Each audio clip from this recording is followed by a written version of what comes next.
Hello listeners, कैसे आप सभी। मैं मिस सनमो और आपका स्वागत है जस्ट इमेजिन ऑडियो पे, जहां पर आज हम फिर से सुनने वाले हैं माय म्यूट मेल वाइफ का नेक्स्ट पार्ट। कहानी की शुरुआत में हम देखते हैं जो उषा थी एंड उसके साथ जो आदमी था वुमेन, वो दोनों डेट पे थे एंड एक दूसरे के साथ काफी क्वालिटी टाइम एंजॉय करते हैं। थोड़ा सा अगर नॉइस हो तो प्लीज एडजस्ट कर लेना, क्योंकि यहाँ पर कंस्ट्रक्शन का काम चल रहा है, मतलब किसी का घर बन रहा है मेरे घर के बगल में, वो भी मैं जिस कमरे में हूँ उसी दीवार के बगल में। इसी वजह से साउंड काफी तेज आ रही है। दूसरी तरफ हम देखते हैं जिया को। कॉल कट होने के बाद वो सोचने लगती है कुछ चीजों के बारे में कि अगर उषा क्रिस को ही पसंद करती है अभी तक, तो फिर वो किसी और के साथ घूमने के लिए बाहर क्यों जाएगी। देन वो सोचती है शायद से ऑफिस वर्क के लिए, एंड थोड़ी देर उस बारे में सोचने के बाद वो भूल जाती है एंड देन वो अपने कमरे से बाहर निकलती है। सुबह जो कुछ भी हुआ उसके बाद जो है घर पूरा शांत लग रहा था। ऐसा लग ही नहीं रहा था कि सुबह कुछ हुआ भी था वहाँ पर आयुष एंड क्रिश के बीच में। उसने अपना राइट हैंड अपने टमी पे रखा हुआ था एंड इधर उधर देख रही थी। कोई भी उसे नहीं दिखता, मतलब फैमिली में से कोई उसे नहीं दिखता एंड कोई जो मेड थे वो भी नहीं दिखते, ना ही कोई गार्ड था वहाँ पर। वो चुपचाप वापस से ऊपर जाती है। वो नीचे वाले कमरे में रहती थी एंड सिड क्यों बोल रही हूँ मुझे नहीं पता। आयुष एंड क्रिस का कमरा वो ऊपर था। वो स्टेयर से ऊपर जाती है एंड उसके कमरे के बाहर जो है वो कुछ सुनने की कोशिश करने लगती है। अंदर जो है क्रिस एंड आयुष एक दूसरे को कडल करके लेटे हुए थे एंड वो दोनों जो है वो वापस से सो गए थे, क्योंकि पूरी रात उन दोनों की आंखों में नींद नहीं आई थी। एंड पता नहीं क्यों बट आयुष आज ऑफिस के लिए नहीं गया हुआ था, वो घर पे ही रुका हुआ था एंड आयुष वो संभाल नहीं पा रही थी। थोड़ा सा देख लेते हैं ऑफिस का सीन। ऑफिस जो है, ऑफिस का बिल्डिंग वो गिर रहा था एंड आयुष वो अकेली अपने हाथों के दम पे उसे खड़ा के रखने की कोशिश कर रही थी। मजाक कर रही हूँ गाइस, उसमें वर्कलोड काफ़ी ज़्यादा थी। जो प्रियंका है वो बहुत सारा जो है प्रोजेक्ट का फाइल वो एक पहाड़ों के ढेर की तरह उसके टेबल पे रख देती है एंड वो अपना सर को पीटते हुए बोलती है, ये कमीना आयुष वो क्यों नहीं आया आज, कितने दिनों से वो ऑफिस नहीं आ रहा। वो काफ़ी धीरे से कमरे के अंदर जाती है। वहाँ पर वो कभी भी नहीं गई थी, मतलब ऐसे तो कभी नहीं गई थी। एक दो बार वो ऐसे ही जब खाली रहता था तब वो गई थी, बट ऐसे बस एक नज़र डाल के चली आई थी। बट आज वो पहली बार के लिए उन दोनों को ऐसे ही लेटे हुए देखती है एंड वो देखती है कि आयुष उसने काफ़ी टाइटली क्रिस को हुक करके रखा था एंड क्रिस वो किसी वजह से दूसरी तरफ मुँह करके लेटा हुआ था एंड उसकी आंखों से आंसू भी आ रहे थे। उसे समझ आता है कि किसी बात से जो क्रिस है वो काफ़ी ज़्यादा नाराज़ है एंड आयुष उसे मनाने की कोशिश कर रहा है। देन जो है वो आसपास की तरफ देखने लग जाती है कि कमरे में क्या है। वो काफ़ी धीरे धीरे से ही जा रही थी ताकि एक भी मतलब पत्ते हिलने जितनी भी आवाज़ ना हो, इतनी कम वो आवाज़ कर रही थी। देन जो है उसकी नज़र पड़ती है एक डायरी में। वो देख के उसे थोड़ा सा सस्पिशियस लगता है, क्योंकि ये काफ़ी साल पुरानी डायरी थी। देन वो उस डायरी को उठा लेता है। वो वही डायरी थी जहाँ पर आयुष एंड क्रिश अपने दोनों का मतलब कन्वर्सेशन लिख के रखते थे एक दूसरे के साथ कम्युनिकेट करने के लिए, बातें करने के लिए। देन वो डायरी वो उठा लेती है एंड जो है उस वजह से वहाँ पर आवाज़ होती है। उसे लगता है कि शायद से क्रिश या फिर आयुष दोनों में से कोई उठ सकता है, इसी वजह से उस डायरी को वो उठाती है वहाँ से एंड वहाँ से चली जाती है। जो आयुष है उसका नींद थोड़ा सा टूट गया था एंड वो वापस से एक मतलब पूरे कमरे पे नज़र डालता है एंड उसकी नज़र जाती है घड़ी पे। देन वो उठ के बैठता है एंड वो अचानक से उठा था, इसी वजह से उसे लगता है कि शायद से क्रिस पे उठ जाएगा, बट वो नहीं उठता एंड उसे वो आराम से सुला देता है एंड एक ब्लैंकेट उसको उड़ा देता है। देन वो नहाने के लिए चला जाता है, क्योंकि उसने नहाया भी नहीं था।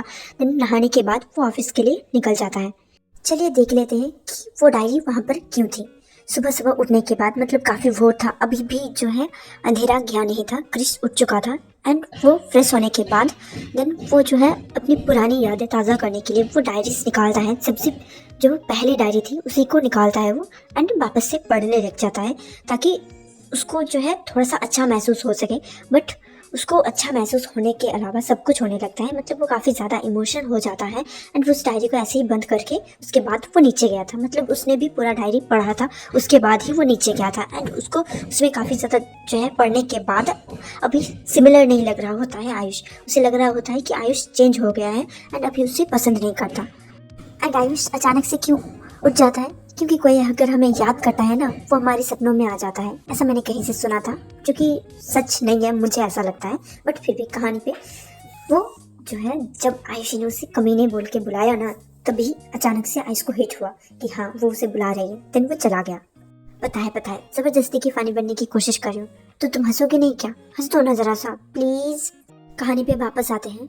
आयुष जो है कंपनी में पहुंचता है एंड उसके बाद काम करने लग जाता है। उसके काफ़ी सारे पेंडिंग्स काम भी थे जो उसे करने पड़ रहे थे, क्योंकि वो पिछले कुछ दिनों से ऑफिस नहीं आ रहा था जिया की जासूसी करने के चक्कर में।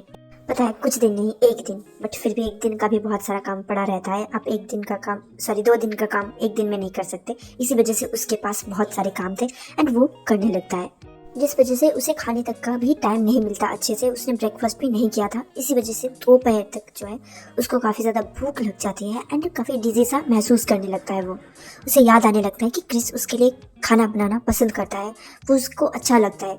देन जो है वो खाना ऑर्डर कर देने के लिए बोलता है प्रिया को। देन वो लेके आती है उसके लिए खाना। प्रिया भी उसी के साथ बैठती है एंड वो पूछती है क्या तुम्हारी और कृष के बीच में कोई झगड़ा हुआ है क्या, लड़ाई हुई है क्या। ये सुन के आयुष जो है वो अपना सर पकड़ते हुए बोलता है ऐसा कुछ नहीं है। प्रिया बोलती है देखो मैं सिर्फ तुम्हारी सेक्रेटरी नहीं, मैं तुम्हारी बेस्ट फ्रेंड भी हूँ, वो भी बचपन से। तो प्लीज़ मुझे बताओ, अगर तुम्हें कोई चीज़ दिक्कत दे रही है तो तुम्हें मुझे शेयर करना चाहिए। ये सुन के आयुष वो सब कुछ उसे बताने लगता है एंड ये सुन के प्रिया बोलती है मुझे पता है उसे क्या महसूस हो रहा होगा एंड उसकी मूड स्विंग्स हो रही होगी, इसी वजह से वो ऐसा कर रहा है, वरना वो ऐसा नहीं है। ये सुन के कृष नहीं, आयुष मेरा दिमाग ख़राब हो चुका है कुछ दिनों से। ये इतने सारे जो आवाज़ आते हैं ना मेरे दिमाग को ख़राब कर देते हैं। कहानी पे वापस आते हैं जहाँ पर हम देखते हैं वो दोनों एक दूसरे के साथ अपना दुख ऐसे साझा करने लगते हैं, मतलब एक दूसरे का दुखड़ा सुनने लगते हैं, सॉल्यूशन बताने लगते हैं। सब कुछ तो हम अपनी बेस्ट फ्रेंड से ही शेयर करते हैं ना, वैसे ही वो दोनों भी करने लगते हैं।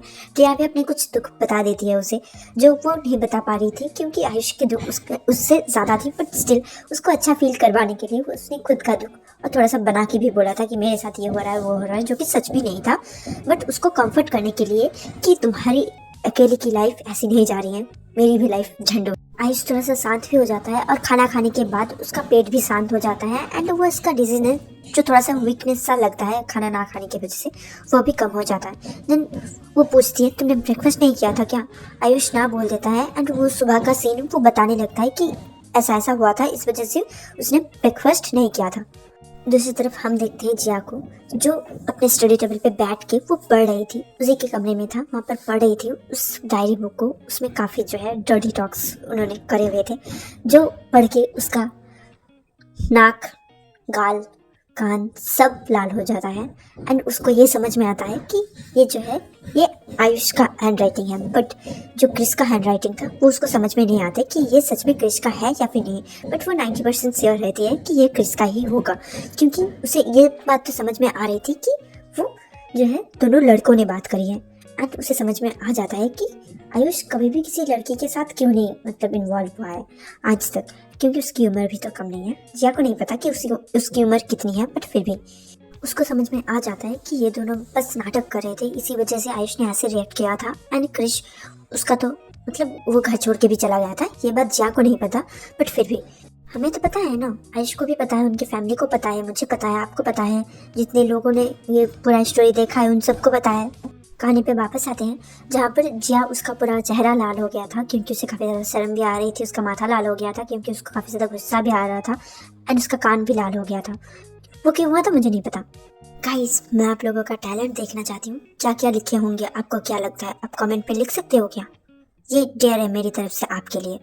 अगर मैं देखना चाहती हूँ कि कितने टैलेंटेड लोग भरे पड़े हुए हैं मेरे पास, जो क्रिश और आयुष उन दोनों के डर्टी टॉक्स को लिख सकते हैं। आज का पार्ट मतलब पिछला जो पार्ट था उसको मैं थोड़ा और लंबा बनाना चाहती थी, बट मुझसे नहीं बन पाया क्योंकि मैं थोड़ा सा बिजी थी उस वजह से। और वैसे भी कल जो है वो हमारे चैनल का 1 साल पूरा हो जाएगा। हमारा पहला वीडियो जो मैंने पोस्ट किया था वो कल ही के दिन था, तो कल मैं कुछ स्पेशल करना चाहती हूँ। मैं एक 1 शॉट बनाना चाहती हूँ, बट मेरे पास कोई आइडिया नहीं है।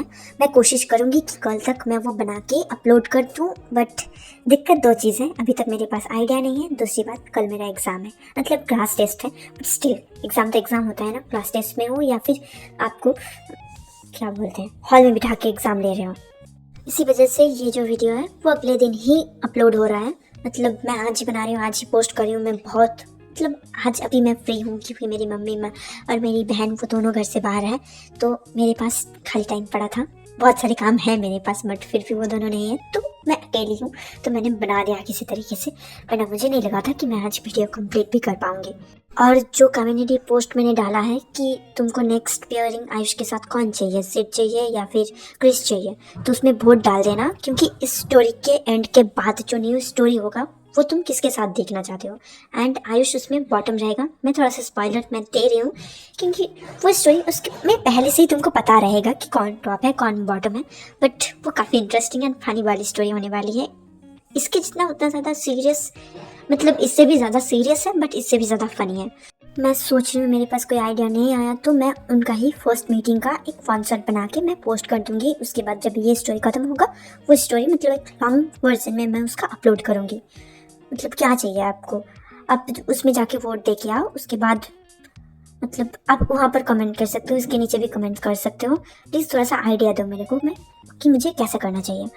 और हाँ, अगर मेरी वीडियोस पसंद आते हैं तो वीडियो को लाइक करना और चैनल को सब्सक्राइब करना बिल्कुल भी मत भूलना।